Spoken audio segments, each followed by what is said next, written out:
Provo's weather can be beautiful, but it can be brutal too. I grew up in the Provo area, specifically in the Utah Valley area, but my family moved away, and back in 1991, I packed up my bags and I moved back here to Utah, specifically to the Utah Valley area, after having lived in Arizona and California and even Europe for a time. And shortly after arriving back to what I consider home, I started attending Brigham Young University. That's where I'm at today. I'm on the beautiful campus of Brigham Young University. But I also began working in the mortgage business, in our family's mortgage business. But you know, it didn't take too long for me to realize that I just didn't have a passion for sitting behind a desk crunching numbers. What I really wanted to do was be out in the field helping people buy homes. So back in 1999, I became a licensed real estate agent. In 2004, I became the broker of Best USA Realty. And in that time, I have helped countless people move to Utah, all up and down the Wasatch Front and even down to the St. George area. I've helped people from all regions of the United States move here, from California to Washington, from Arizona to Idaho, to Colorado and Texas, and even more recently, a couple from Spain. I helped them relocate here to Utah Valley. Now, whether they were escaping skyrocketing home prices, high taxes, perhaps a political climate that they didn't like, or even maybe an actual heat climate. Maybe it's too hot where they live from. They found a home here in Utah. But I've also talked to people that have moved here that did not like it. There were things that caught them off guard about living in Utah, and they wish they'd known. In fact, I have had people who wanted to move back out of the state and wish they'd found my videos before they'd moved here, so they could have avoided moving here because they regretted their decision moving here. And I make these videos to educate people, to help people know what it's like living here in Utah. But I also don't want you to regret your decision to move here to Utah. So that's why in this video, I'm going to talk about the 6 reasons you might not survive living here in Utah. And the last one might truly catch you by surprise. And I'll add in a bonus on the reason I would say that doesn't necessarily keep people from moving here, but can really catch them off guard after they move here once they learn this one thing about moving to Utah. Hey there, it's Scott Walters with Best USA Realty, your Utah YouTubing realtor. And as much as I love making these videos, there's one thing that I love more, and that's helping families and people from all over the US to move here. I've helped countless families move, so whether you're thinking of moving next week, next month, or even next year, don't hesitate to reach out. My contact is right here on the screen, and it's linked in the description down below, just in case you missed the pop-up. I look forward to helping you and your family make the move here to Utah. Utah's spring weather has often been described as being bipolar. One minute it's nearly 90 degrees, the next minute you got 3 or 4 inches of snow on the ground. Right now today, even though it's a little bit sunny, it's kind of overcast. It's mid-May, and just last night some of my tomato plants got a little bit of, got frozen. They got burned, freezer burned, whatever you want to call that. So last week we were literally 88 degrees. This week it's 45, it's quite cool out here.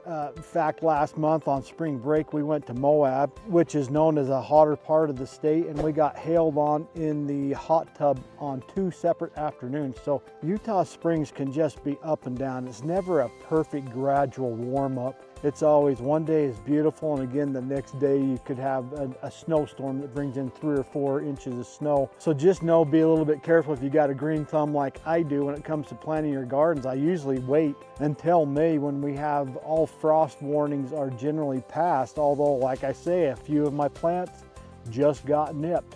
So that's just one thing that catches some people off guard when they move to Utah. At least that's one thing I hear from them, is they're a little bit surprised at how up and down the springs are. They thought it would just be one long, continual, gradual warm up, and it just never is. Some years we go straight from when it feels like winter to summer, and some years we have a beautiful, long, drawn out spring. It just depends. Provo's weather can be beautiful, but it can be brutal too.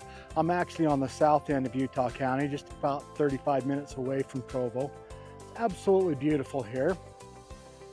Beautiful spring morning or spring afternoon, but don't let this beautiful green fool you. In the wintertime, there could be 4 feet of snow right where I'm standing. Utah can experience some really extreme harsh weather in the winters, and it's not every winter. Some winters it's pretty mild. We don't have a lot of snow, but Provo averages 57 inches of snow a year, and just 2 years ago, we had a historic snowfall with over 70 inches of snow in the valleys, and the ski resorts had some of the highest snow totals across the country. So snowfall can be absolutely brutal here. So I think one of of the complaints that I get from a lot of people who didn't expect that heavy of snowfalls. They just weren't prepared for moving the snow. They didn't have the right equipment. They wish they'd known that they should have had a snow blower or a nice four-wheeler with a snowplow blade on it. Those are just some of the complaints that I hear from people, particularly when it comes to winter. Of course, the great thing about winter, and a lot of people do move here as well because of the winter, because they want to get into the snow sports, particularly into skiing and snowboarding. And of course, Utah has some of the best skiing on earth. A beautiful Sundance ski resort just up Provo Canyon from Provo City itself. And then you've got all the ski resorts just up Salt Lake Valley, up Big Cottonwood Canyon, Little Cottonwood Canyon. You've got Solitude and Brighton and Alta and Snowbird, beautiful ski resorts. Then of course, not that far away, you'll find Park City with the Canyon Ski Resort in Deer Valley, and the Park City Mountain Resort, which is part of the Canyons Resort as well. And so great skiing there. But the thing that comes to a shock to people, it is not cheap to get into skiing. A day of skiing is going to cost you hundreds of dollars. It's not going to be, 25 bucks and go enjoy a ride on the slopes. No, you're going to be spending 100 bucks or more for an all-day ski lift. And by the time you buy food and everything else, you could be a couple $100 for one day of skiing. And that's something that really, that's something that comes as a surprise to a lot of people when it comes to the winter activities here in Utah. But again, just getting back to the actual weather part of winter, the one thing that is nice that I think may come as a pleasant surprise to a lot of people is generally in Utah, it does warm up enough in the day that the snow will melt off of the roads. And so we generally do not have iced up roads all the time. Some of our more northern states like Idaho or Montana might experience having the roads iced up all winter long. Ours at least usually melt off, but just be aware we're going to have some big snowstorms from time to time. Okay, and I'm going to talk a little bit more about spring out in front of my garden. But as you can see today, it is mid-May, and today we've had bright sunny skies and we've had rainstorms. Right now it's partly cloudy. You can see rainstorms clear off down in the valley.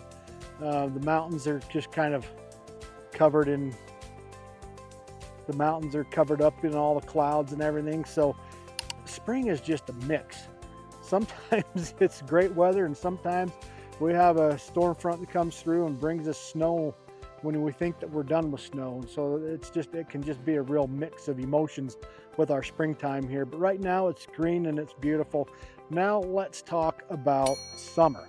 This is one of the complaints or surprises that I hear from some people, particularly those coming from hotter states and in cities like Las Vegas or Phoenix, and they're used to having really hot, 110 degree days, and they're surprised at how hot 98 degrees feels here in Utah, which we have a lot of days in the summertime where we're flirting with 100 degrees. We're 98, 99, 100, 101, 102, and it feels just as hot at 98 degrees here as it does 106 or 107 in Phoenix or Las Vegas, because we have just a little bit of humidity here.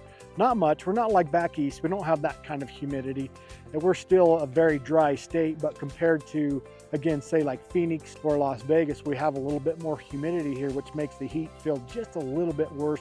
And that comes as a bit of a shock to some people that it's not as cool here in the summer as they think. One of the other things that our summers bring to us too, that a lot of people are surprised and shocked with, is we do get, particularly in August, we have the monsoon season where pretty much every afternoon we'll have rainstorms that come up, and those storms can actually cause some flooding issues that way. In fact, down in my neighborhood, almost every August, so much rain comes on a monsoon that it turns part of our street into a little lake. And we've actually got video and pictures of kids out there rafting on canoes in the middle of the road. So that happens. And just 2 years ago up in the Draper area, they had so much rain in a new development that actually 2 homes slid off the mountain. I actually just read an article yesterday that they are just now getting around to actually fixing that. They won't be building homes there again, but I believe they're going to be building retaining walls and such in that particular area, so that they don't have continued issues with the erosion and flooding. But that's something you'll deal with here with the summertime. We have those monsoons that can cause some flooding issues.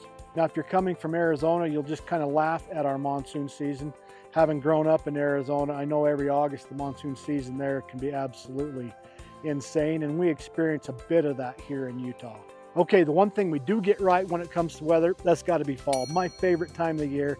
I think that's probably a pleasant surprise for most people that move here to Utah, is our falls run from about September to around the end of October, and it's just a beautiful time. The temperatures are around 70 degrees and during the daytime, 50s at nighttime. It's the perfect time of year, but our other 3 seasons can be a mixed bag sometimes.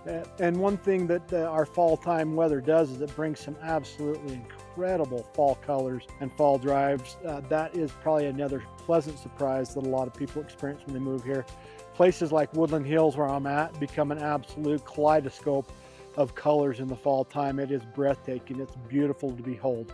Okay, one other thing that people mention that is a surprise to them is the fact that we deal with winter inversions here in Utah, as well as summer wildfire. So those things are definitely connected to our weather, but they are separate. They're separate things that cause people just a great deal of shock when they move here. Almost every winter, we're gonna have an inversion. Right now, we're not having inversion. This is just an overcast, rainy day.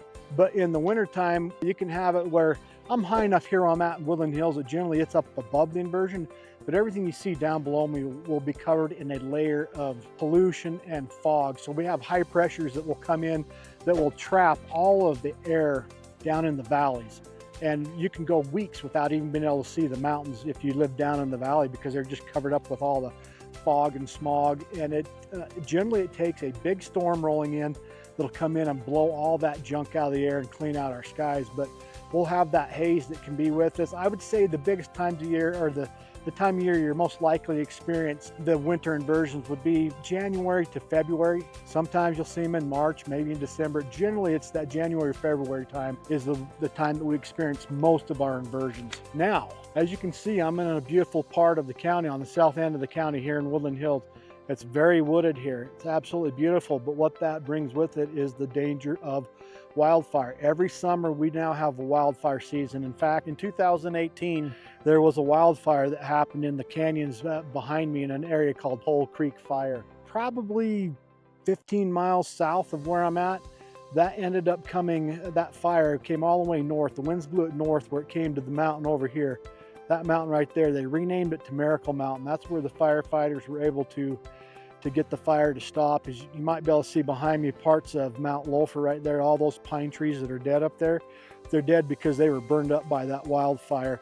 The city of Woodland Hills and the city of Elk Ridge had to be evacuated, I think, for about 2 weeks.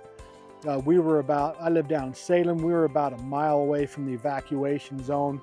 And so that's something that comes as a surprise to people, is that we deal with wildfires here in Utah, and it's pretty much every season. And what that does is it will absolutely fill the valleys full of smoke, and you'll just smell like a campfire for a week or two. So if you have respiratory issues, that can be a real issue for you here in Utah in the summertime, is dealing with all the smoke in the valleys. And again, that's also an issue with those inversions that I talked about. That also can cause issues for those who have respiratory issues. So, and for some people, I know they end up moving out of Utah because they just can't deal with the poor air quality that we have with those winter inversions, as well as with the summer wildfire season.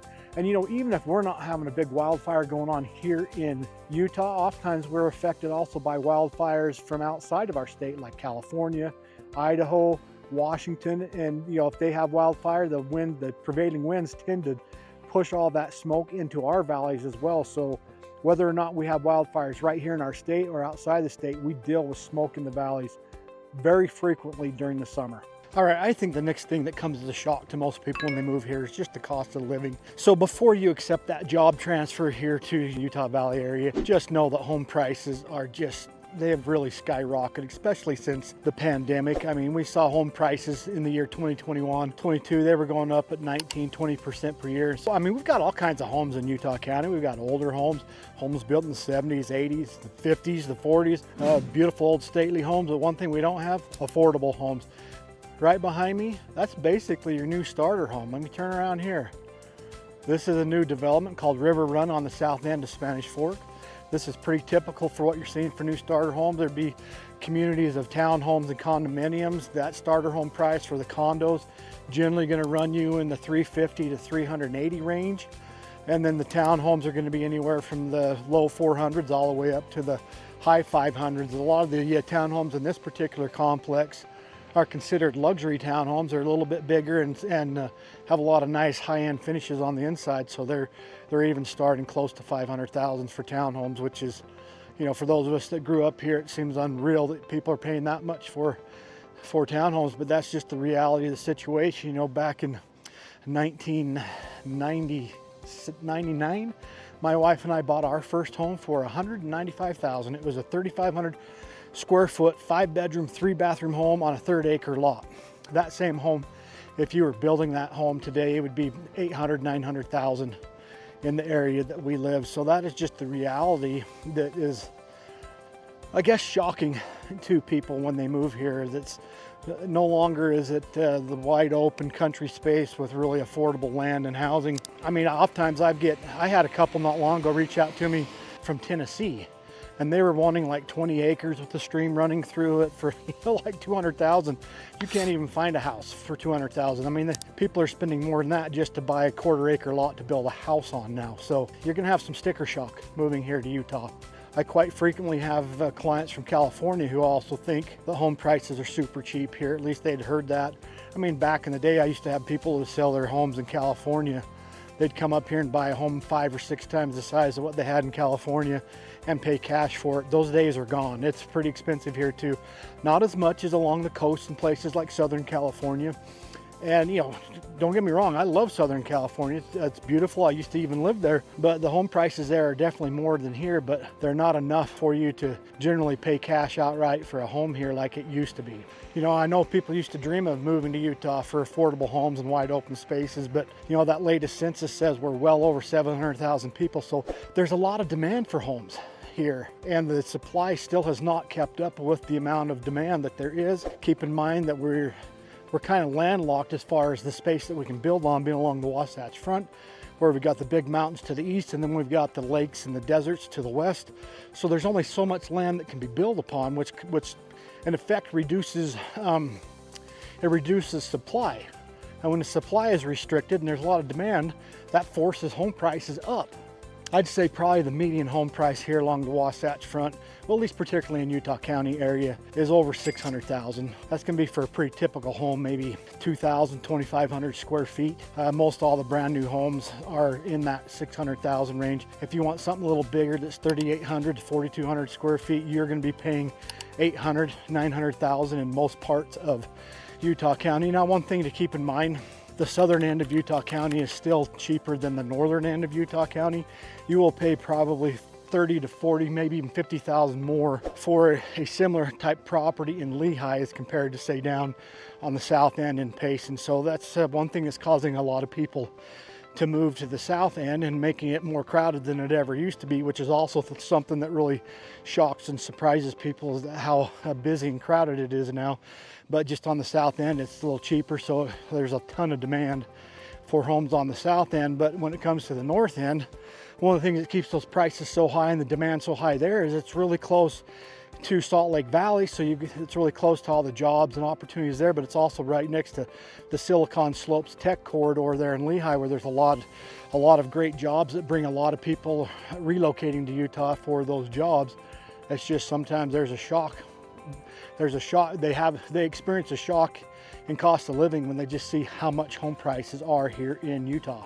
For those of you thinking of moving to the Utah area, where are you moving from and what's the reason why you're leaving your current city or state? I'm truly curious, so make sure to let me know down below. So Utah is home to the Church of Jesus Christ of Latter-day Saints. And here in Utah Valley specifically, it's also home to the Brigham Young University, which is the church-sponsored university. So it brings a lot of people from out of the area that are LDS that come to attend Brigham Young University. But again, 85% of the population of Utah County identifies as members of the Church of Jesus Christ of Latter-day Saints. The latest statewide statistics say about 42% of people here in this state identify as LDS, but that changes when you move to the Provo, Orem metro area.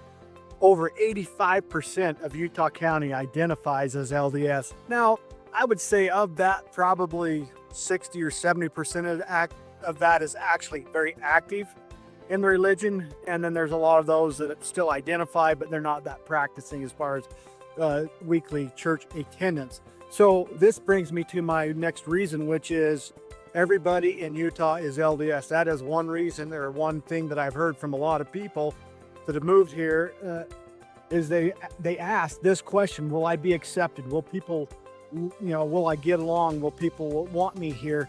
Yes, absolutely. Of course, I'm coming, full disclosure, I am a member of the Church of Jesus Christ of Latter-day Saints. I have been my whole life. I'm still very active in this church, in this religion. And my experience has been LDS people, or sometimes referred to as Mormons, are very accepting. They're very welcoming of people from other diverse backgrounds. In fact, if you're not a member of the Church of Jesus Christ of Latter-day Saints and you move here, you can bet that your neighbors are going to probably bring you over a plate of cookies and invite you to activities. No one's going to be pushy and like try to force you to join the church or exclude you, but they are going to try to include you. One thing that some people are also mentioned that kind of shocks them a little bit when they move here is how many churches they see everywhere. Often it's not even uncommon to see two churches back to back, or in this case, a church and then an LDS temple in the background. It's just very common for all of Utah, and particularly in Utah County. You see this so much everywhere because the vast majority of the population in Utah County does identify as LDS. Now, I've helped so many people that are members of the church, but I've helped a lot of people who aren't members of the church. I think most of them have had a pleasant experience, but there have been some who did not feel like they fit in and they wanted to move away. And I've actually experienced that from clients who are actually members of the church, so they know what they're getting into when they move to Utah. They know that it's a heavily LDS populated area, but one of the complaints I often hear from them is they don't like Utah Mormons. I don't know 100% what that means, but somehow to them, the culture here in Utah is a little bit different from the places that they come from. I'm thinking particularly of a lot of people that have moved here from, say, California, and they have much larger boundaries for their congregations. And so their congregation really becomes like family to them, whereas they've mentioned that when they moved here to Utah, that the wards feel a little bit more cliquish, maybe not as accepting, just because they have their actual family members really close by. They're not spread out, and so their ward congregation is not necessarily what feels like their actual family, as compared to those who live outside of Utah and may have much bigger ward boundaries or congregation boundaries, and that becomes kind of their social setting. So I have heard that mentioned from out-of-state LDS people, that they just don't like the culture of Utah Mormons. So you're moving here from California or Washington, you think you're escaping the big city congestion. Well, think again. I think one of the things that really surprises a lot of people when they move here is how much traffic there is, especially in some of these smaller towns. I'm right here on Spanish Fork Main Street. When I was a kid growing up, you could go all day long and only a couple cars would go up and down here.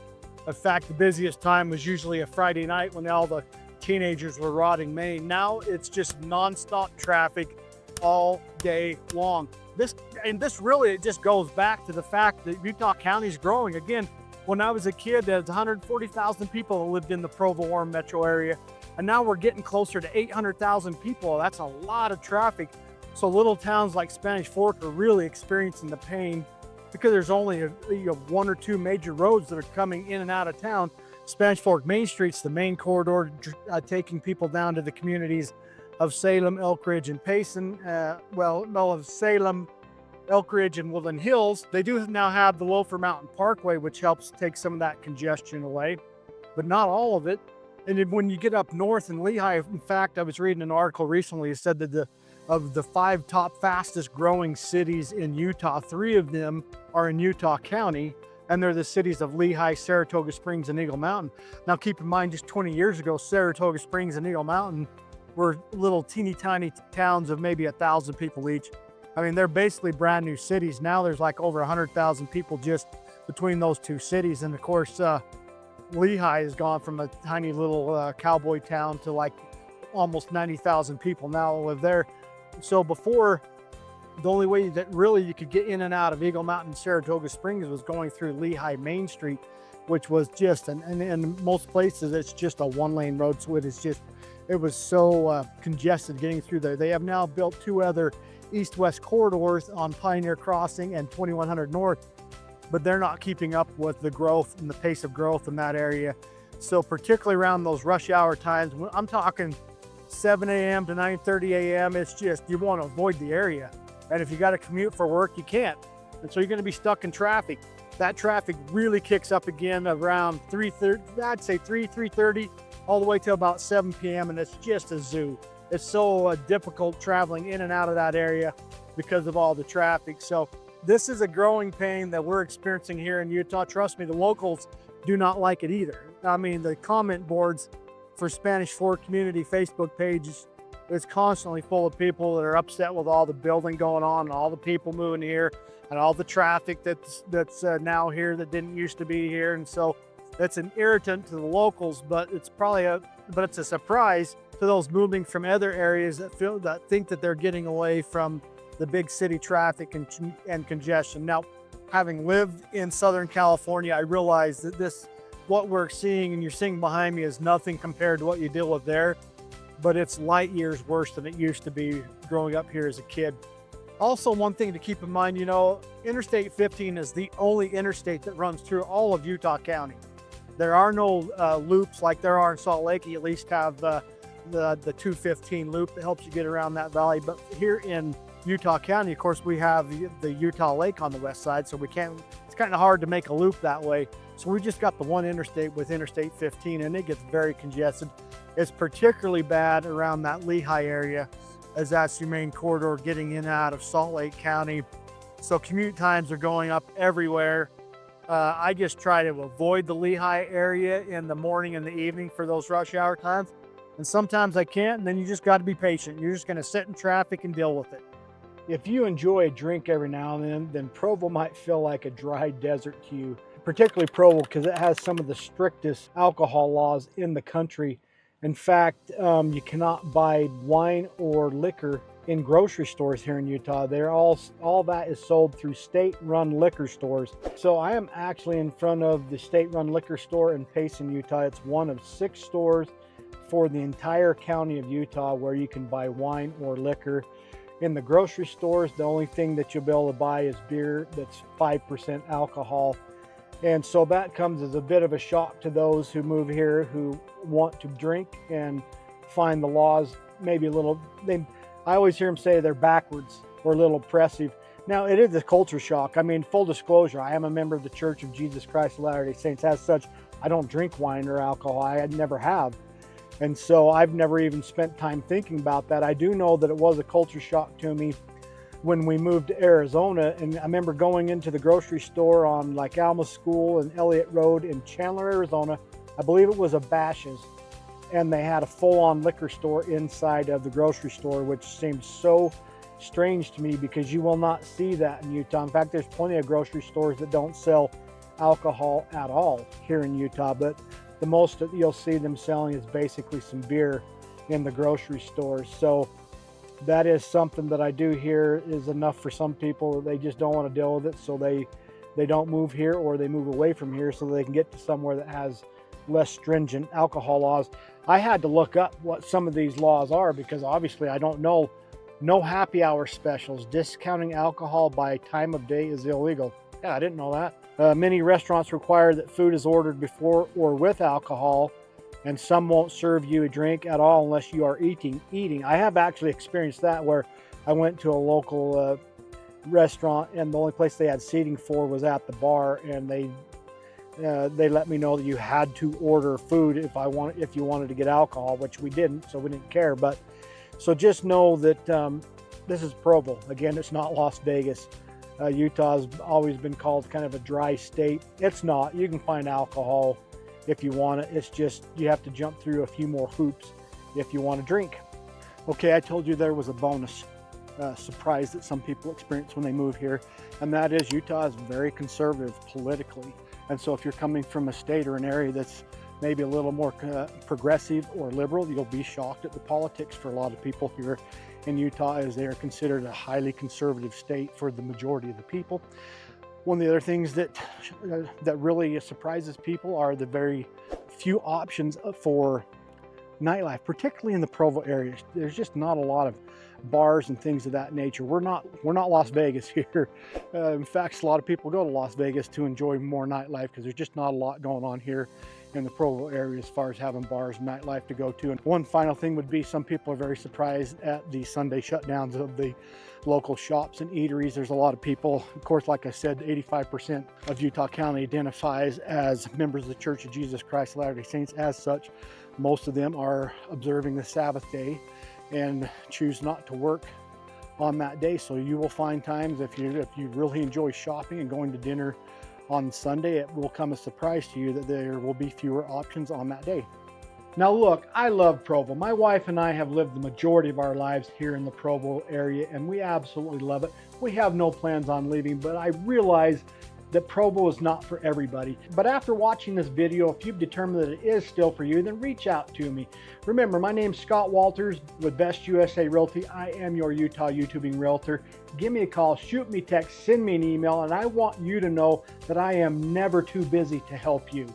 And if you found this video helpful, go check out my pros and cons playlist, where I cover every pros and cons for every city along Utah County, from Lehi to the north to Santa Quin on the south, every city in between.